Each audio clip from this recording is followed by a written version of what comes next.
And now, from beyond our dimension, this is the JeffMara podcast. Here's Jeff. My guest is Rhonda McGrath, who during her near-death experience was taken in by an angel and went through the doors of heaven. Rhonda, thank you for joining me and welcome. Thank you for having me, Jeff.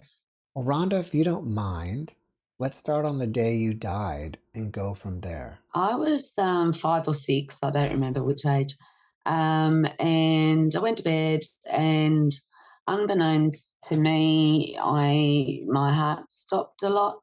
So it stopped during my sleep, and I went to heaven. So what happened was, I remember an angel taking hold of my hand, and I knew it was an angel. It was a knowing, just a knowing. You couldn't see any bodies, physical bodies at all. It was just a knowing, and I felt like it was a female angel.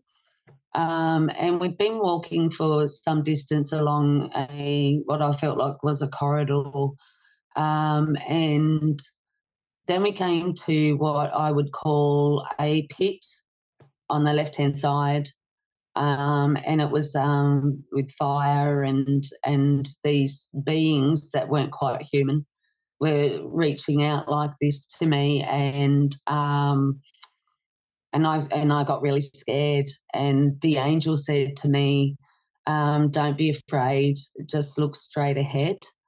So I did what the angel said, and we eventually came to these big gates. You couldn't see where they ended, upwards or to the left or right, and they just opened up when we arrived. So we went through, and at first I saw like a lot of pasture, green pasture, and a pathway that went left and right after going straight ahead. And in between those pathways was a green pasture with animals like lions and tigers and bears, and they were just laying around, but they all looked up at me when I arrived. And the angel once said, again, "Don't be afraid."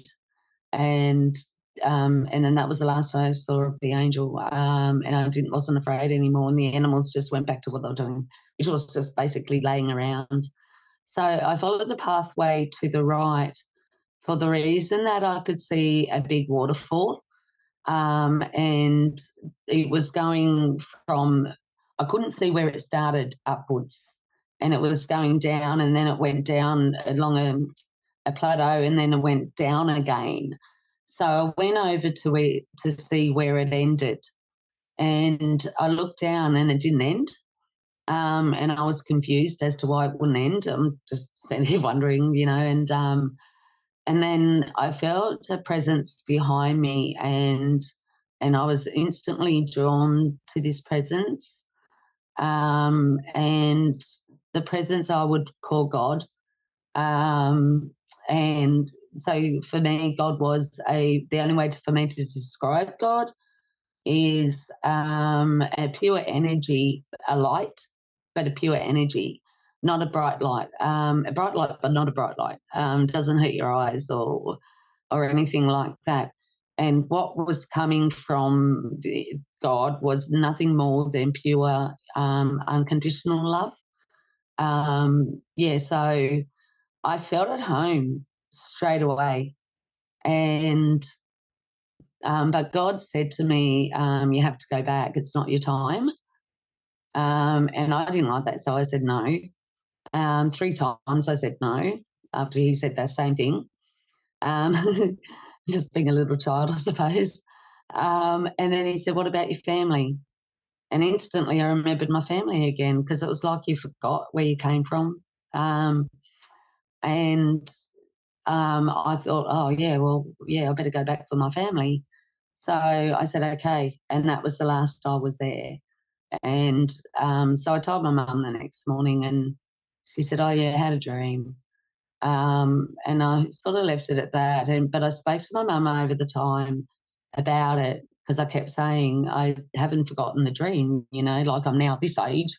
And I don't remember any other dream, just this, and I remember every little detail of it. And that's when she said, "Oh, you must have gone to heaven. You really did go to heaven." So from then I believed that. Um, After that, in my adulthood, I was 22 because my parents became Christians. So I was brought up in the church. So I studied the Bible up until I was 16, but the whole time I was studying the Bible, I had too many questions because it didn't coincide with what happened and what I saw. So I basically left the church. My mum did too. My dad stayed. Um, my mum became started studying a lot of different religions, and she became spiritual. Um, I from the moment afterwards of this what I call a dream, um, I became psychic, where I knew things about my own life. I'd had dreams of them all, and every little detail would come true. Or just premonitions about my own life. And it was never positive, it was always the negative. And I believe now that it was trying to prepare me for what was going to happen. At the time, I saw it as a curse. And I saw it as a curse for many years until I was 22. And I remember clearly God coming to me and saying to me very clearly, "Why do you deny me when you met me?" And I didn't have an answer. So I tried my hardest to try and not resent God for sending me back. Um, so I got diagnosed later on in life with a heart condition. It took many years to get a diagnosis because of the rarity of the condition that I have. Um, so I was laying in the sun one day and I said to God, "You sent me back and you said my family need me, but that doesn't seem to be the case. So why? Why did you send me back?" And I'm trying to get rid of this resentment, like I want to know why. So the only way for me to get rid of the resentment is to know why, in my mind. And he said, "What about your daughter?" And I said, "Yeah, well, what about my daughter?" And God said to me that through me with my illness, that my cardiologists are going to find a cure, because she could end up with what I have. And if not her, my two grandsons could. So my cardiologists don't know this, but they're going to find a cure. Um, so um, so from then on, I don't deny God. And because I was forced into retirement in my spare time, when I'm well enough, I do psychic readings for free for people who need it, because not everyone can afford it. And sometimes they really need to know. And I'm a psychic medium, so I'm able to speak to people from the other side, um, and give them the information that are from their family members or whoever's passed. Um, and but for years I did see that as a curse, and I had to get rid of that resentment towards God for me to fully be able to say, "I now believe in God." I believe in God. And I can say it, and instead of just saying nothing.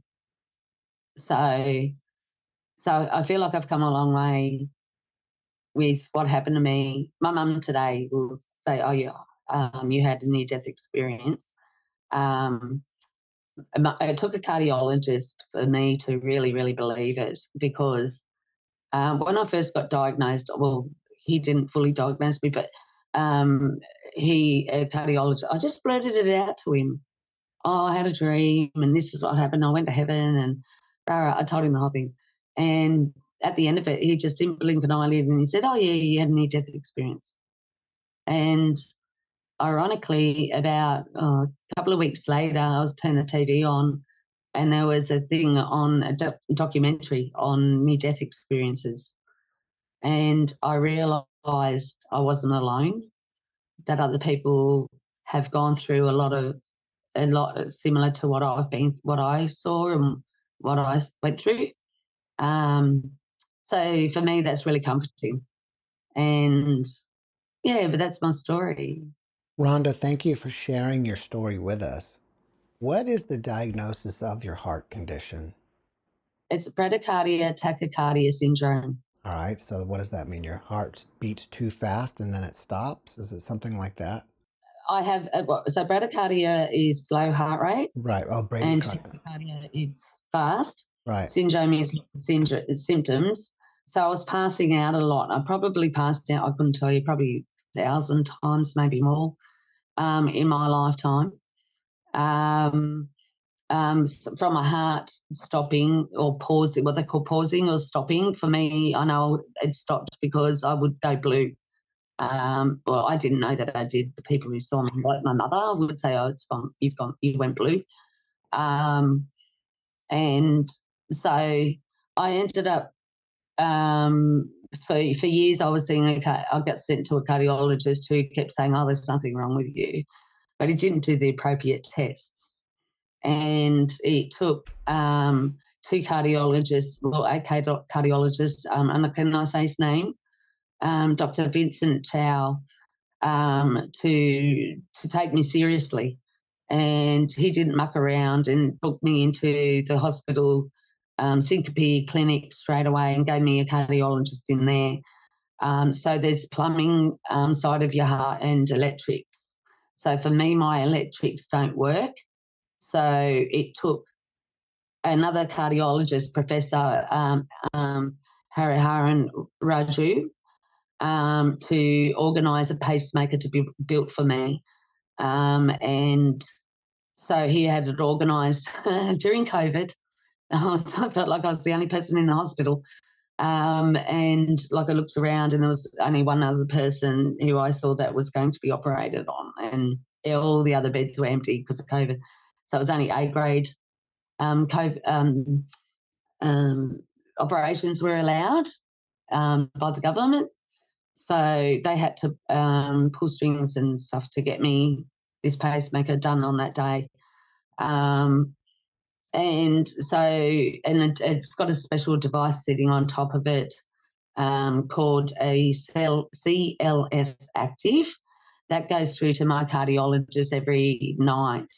Downloads from me and then goes to my cardiologist every morning at 2 a.m. or something. So they're able to keep an eye on my heart. So it took these two cardiologists who still take care of me to diagnose me properly and to get this pacemaker for me. So, I'm so grateful forever to these two cardiologists. I owe my life to them. Yeah, so they're still, one works at a university and is a professor, and I know he would be writing articles or looking into this. And I know that they don't know that I know this, maybe, that I know there's another cardiologist ahead of Concord Hospital where I go in Sydney, who CC'd into everything about my heart as well. So I feel like I have a big team of cardiologists looking after me, and Dr. Chow is just absolutely awesome with what he has done for me. I recently just had a small operation. I'm not allowed any operations in my hospital because they don't. My cardiologists aren't there, and they say that I need to be where my cardiologists are. And thankfully, because my heart went up to 180 during the operation, so I've recently been stuck in tachycardia, whereas I used to be more in bradycardia. So they can't do anything about the tachycardia. So the pacemaker is not a cure. That's just to give me a bit longer to live. So I was seeing a doctor during the time of my diagnosis, and at the time, because I wasn't allowed to work anymore, I had to go on a disability pension, and so I had to go through tribunal for this. So my doctor was forced to do a lot of things, my GP. And one of those things was I had to ask him what my lifespan was. And he said 5 years from the time you get your pacemaker. So that was 2020 on the 1st of April. So I'm planning a party on the 1st of April 2025 to say, look, I'm still here, because they keep an eye on my wires. I'm not too sure what's happening with them right now, but I don't think it's that good. But so I did have 2 years left on them, I think, after the 1st of April 2025, but that might not be the case anymore. So I do believe I'll still be here then. Well, I hope they find that cure soon. Yes, I hope so, but I just feel like it's not going to be in my lifetime, but it will definitely be in my daughter's lifetime. So, and I'm seriously okay with that, and a lot of people find that hard to believe to be true, but it is, and it's because I know where I'm going. I saw a psychic a couple of years back, and after my after my diagnosis, but I didn't know what my diagnosis was, and I didn't feel. I knew that I was on my deathbed. I felt it, and I could feel it. And my older sister, I begged to come with me because she lived a distance away. She lived in Brisbane, and she lives there now. So, or Sunshine Coast, sorry, at the time. So 5 hour driving trip. And I begged her 3 times, I think, on the phone calls. And I said, look, I honestly believe Dad's going to come through because our father passed away. And I honestly believe that Dad's going to come through this psychic. Anyway, we went and Dad did come through and said a lot of things. One of the last things he said was, I'm looking to show you around soon. And I'm looking forward to showing you around soon. And the reason he said that is because he was a born again Christian when he passed away. But while he was on his deathbed, I saw fear in his eyes, and I didn't understand why, because I thought that people who are born again know where they're going. So I didn't understand. I said to him, Dad, you know how I said I had a near death experience? I really did. I really went to heaven, and I know where you're going, and you're going to meet God, and you're never going to want to come back here. It's the most beautiful place. And so he was letting me know that I didn't see much. And that's his sense of humour, and that he's got lots to show me around. And he will be waiting for me, and I'm excited about that. In a way, but, you know, of course I don't want to leave. I don't have a, death wish or anything like that. I just know that when my time's up, and I do know when your time's up, it's up, and when it's not, because many times I should have died. Not just during the passing out, but I had a tree come down while I was doing 100 k's an hour, hit right in front of my face, and it bounced out of my car and didn't decapitate me, which it should have. So there's one time I should have died. And all the police officers, the tow truck drivers, everybody said, you need to go and get a lottery ticket because you shouldn't be here. So there's so many times I could say that I shouldn't have been here. But I am. I'm still here, and I will still be here after that date. I was surprised, though, he said 5 years, because when I Googled it, I read 10 years from the time you get a pacemaker. So I was a little surprised he said that. Well, hopefully he's wrong about that. Well, I think he will be. He didn't want to answer it. I will say he did not want to answer that question. He was forced to due to tribunal. So, and like you said, he could be completely wrong. He did say that. So, and I know he was hoping he was wrong. So, but I accept it because I accept God's will to be done. Yeah. If we go back to your NDE, do you remember what those beings looked like that were half human? Yes, I do very clearly. They were like humans, but like stretched out. Like, so they were longer, and their arms were really thin, and they were in a pit of fire. So I only saw the top parts of them, and their arms and hands were just they were just so long. But I was only a little child, but they were extremely long, and their faces looked horrible, distorted. That's what the best way to describe it actually is. Their bodies were long and distorted, and so were their faces. Would you consider them to be in hell? I thought that at the time. I don't know that I believe in hell anymore. I think it was a temptation. It's solely there for temptation, um, to try, and I think it's to get rid of your fear before you go in there. That's what I think. Because by the time you go through those doors, all your fear's gone. And then you have that tiny little bit, and the animals were another temptation of fear, or bringing that last bit of fear out of you before you walk down that pathway, any of that pathway. So that's what I see it as today. I think you said you didn't see the angels, but That's correct. you just had a knowing that it was an angel.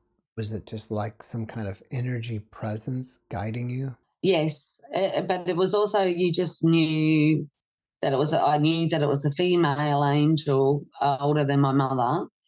My mother was quite young, so she would have only been 25 at the time. So I felt that it was an older person than my mother, but I didn't feel that it was a person at all. I just knew straight up that I don't even remember. Maybe she introduced herself, because I don't remember that first part when I know we were walking for a lot longer, but I don't remember that pathway until we get to that pit. That's the main thing I remember. So there was we walked along a pathway for quite a bit, and before we got to that pit, so by then I didn't fear her. I knew who she was. So I believe she possibly introduced herself to me as an angel, and maybe that's how I knew. I just don't remember that bit, but I know it exists.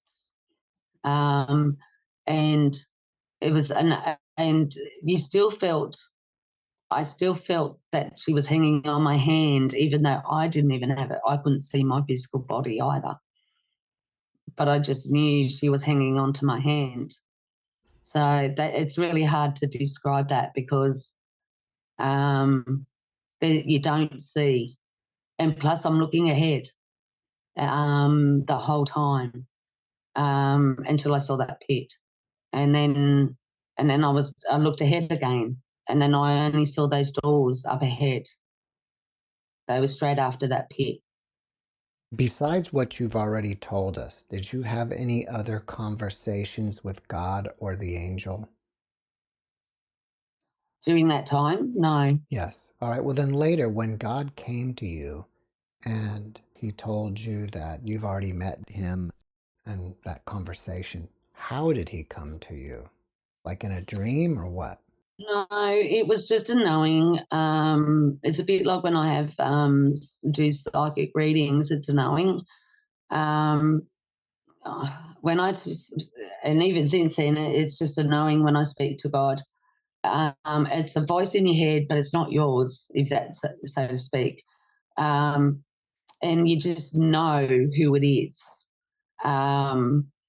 I can't explain it any other way. It's just a knowing. Yeah, how to explain that is really hard for me to explain. I kind of hear his voice, but not like I would a human's voice or anything like that. It's just a knowing voice. It's possibly telepathic. That's the only way I could explain it. Telepathic. So, right after you had this experience as a child, did you start hearing voices from other people from the other side? No, not so much voices. No, um, I don't hear voices from the other side. Once again, it's a telepathic conversation that I would have with people from the other side. When I was a child, I didn't really explore that at all, and didn't know I had that gift. That was more when I started doing readings for my family and friends. I did that for many years before doing what I do now. And yeah, so it's a knowing, as it's not a voice so much, so to speak, in your head. It's more a knowing in your head. You know, when you're thinking and you just know something, you go, oh yeah, it's sort of like that, but it's not you, and it's not a voice either. So, but you know the sound of the voice. So, but you don't actually hear it, but you know the sound of it. I don't know how to explain it, to be honest. Um, yeah. So when I talk to people from the other side, I it's a knowing that they're there for starters, and then they will start talking, and it's a knowing in my head, because you know that there's a voice involved there, and you know who that voice is connected to. So um, that's the best way to explain it. So it's like a telepathic thing. I think it's amazing that your own cardiologist was one of the people who told you that you've had a near-death experience. Have you talked to him about near-death experiences in general? And if so, what does he think about them? No, because I don't see that cardiologist anymore. Um, he was on the Gold Coast, and I ended up getting referred to a cardiologist in Sydney, who first diagnosed me. He's passed away now, but he didn't tell me my diagnosis. So he was basically using me as a guinea pig, according to my GP at the time, and also my cousin Angela, who I was staying with.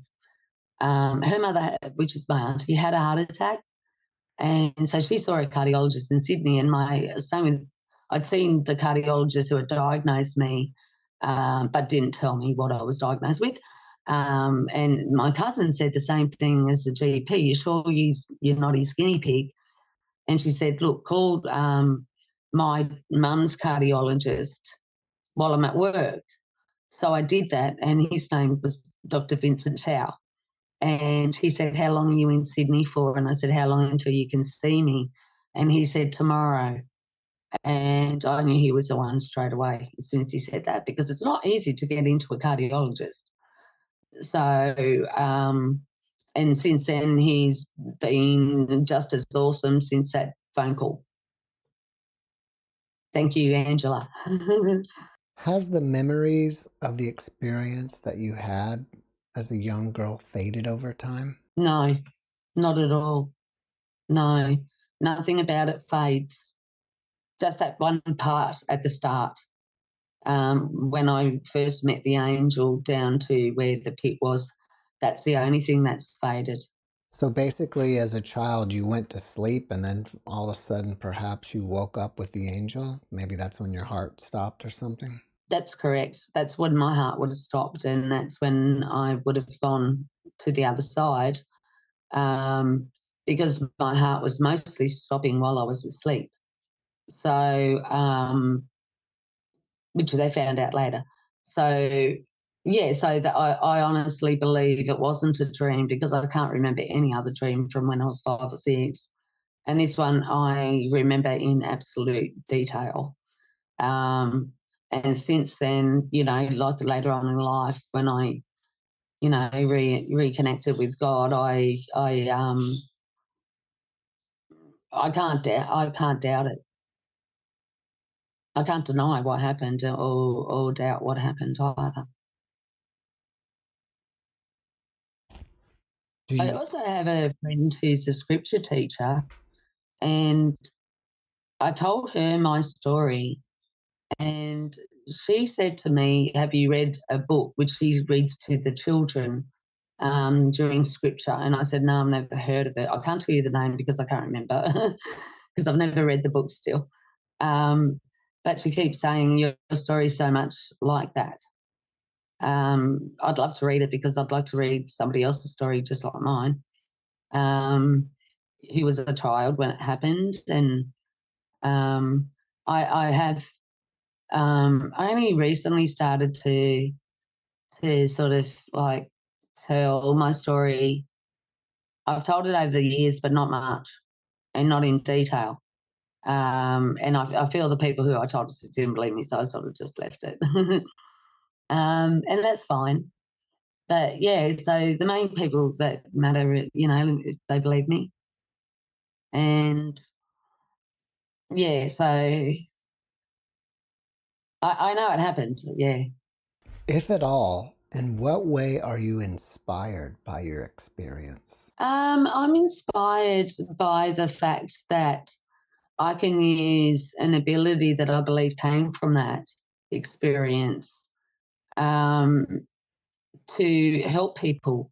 And it is a big thing on my shoulders, let me tell you, when I do readings, because I'm always worried, what if I'm wrong? But the thing is, I always pray to God beforehand, always, and ask for his guidance. So, so far, so good. Um, yeah, so I'm inspired by the fact that God gave me this ability and that I can help people, and I can help people also bring out their abilities that they're not even aware they've got. I like to teach people how to use your psychic abilities, and everyone's got a gut instinct, and listening to that is, like really, really hard. It's human nature not to really. Um, and trying to teach people and myself to use that and to better their own lives by using that. And I think that's something I like, inspires me because it inspires other people. And when I see their change and how they're using their abilities now, I feel really blessed that was some part of that. And yeah, so that part for me is exciting. Can you share with us how you help people discover their own abilities? Yeah, sure. Um, so I do like little tests on my page. I haven't done it for a while, to be honest, because I haven't been well, but I'm getting there.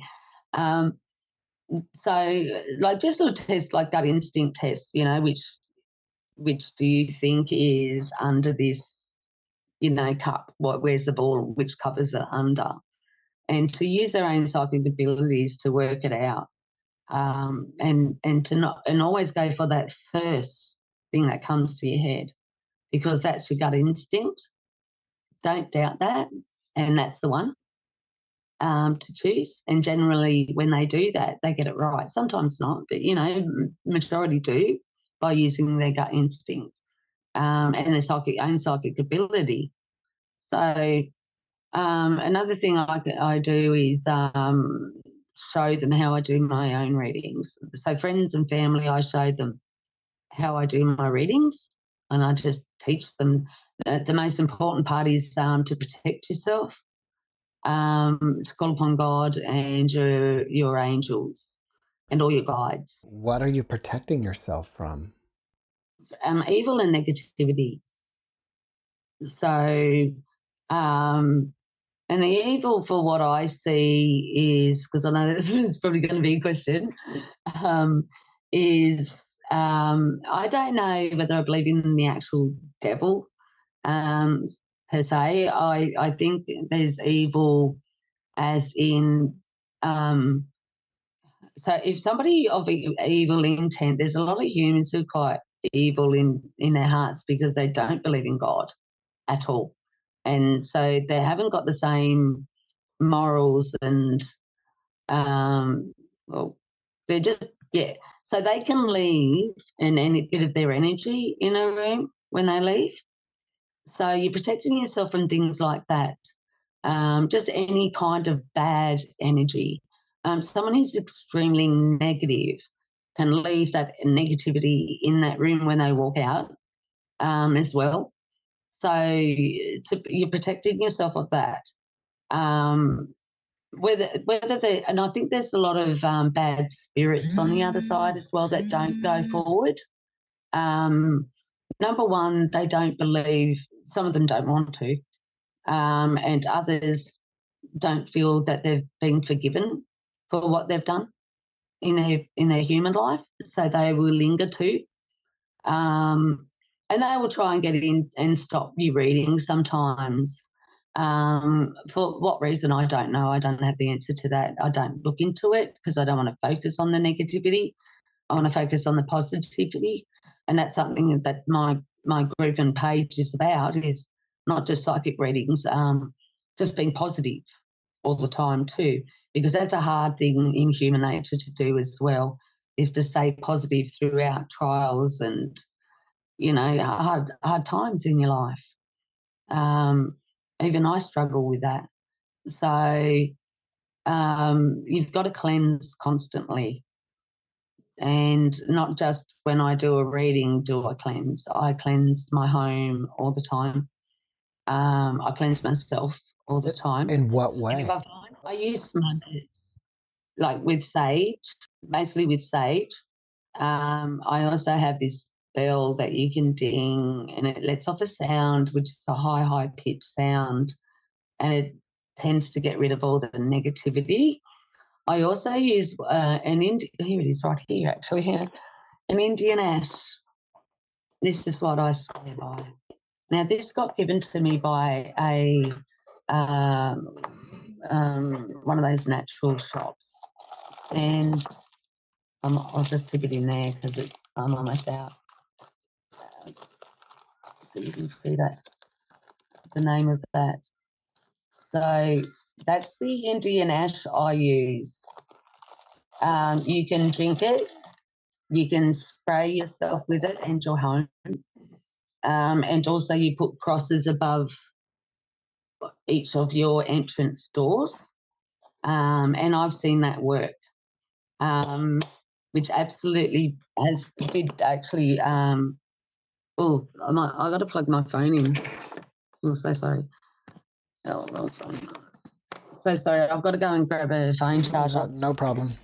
So that's the Indian ash you put above your doors, across above your doors, and I've seen it work. I've had family members or friends arrive, and they say they're going to come in for a coffee, but they can't. They stop. They either run straight through to the back and go through the back door as well. They can't stay inside. And oh no, I'll go there while you make the coffee. Okay. Other times they've gone to come in and go, actually, I've got to go, and have a reason to go. So, which I find really interesting. So, I've done this for friends' homes as well, and then they ring me and tell me stories of the same situations where that's happened. If we want to protect ourselves from entities, how do we do that? Well, always protect yourself with the white light, which is God. So you just ask God to put you in a pink bubble, and that will protect you. And also for what I do is I don't just protect myself, I protect my home and then the outskirts of my home, so right around the whole yard. So I ask for angels to do that, to guard my home, and ask for protection for God for myself and my family. So you call upon the white light, ask to be put in the pink bubble, and you do that. It's a little prayer that you do. And you should be doing it every day, especially if you're going to go outside your front door. Well, after watching this podcast, people may want to reach out to you and ask you questions. Are you open to that? And if so, how do they contact you? They can contact me through my page or group on Facebook. It's called Somewhere Over the Rainbow. Somewhere Over the Rainbow. All things positives and psychic. All right, I'll put a link to that in the description. Okay, thank you. Before we finish up, can you leave us with one last positive message? Well, I think that stay positive, no matter what you're going through, and it's hard to do. But just what you got to do is you've got to get rid of the negativity, and a lot of people do that in different ways. One way I suggest is to put a rubber band around your wrist, and every time you think something negative, you flick your wrist, flick it on your wrist. Some people, and then you automatically think of a positive thing in replace of that negative thing. So just stay positive, and always keep a sense of humour. Rhonda, thank you for your message, and thank you for being my guest. Oh, thank you for having me. It was a pleasure. Well, the pleasure was all mine. Thank you. Thanks for watching the JeffMara podcast. I really appreciate you. Another way to show support is through YouTube memberships. And if you do, there are loyalty badges and other perks depending on your level of membership. All you need to do is click the join button underneath the video to find out more. Thank you for your support.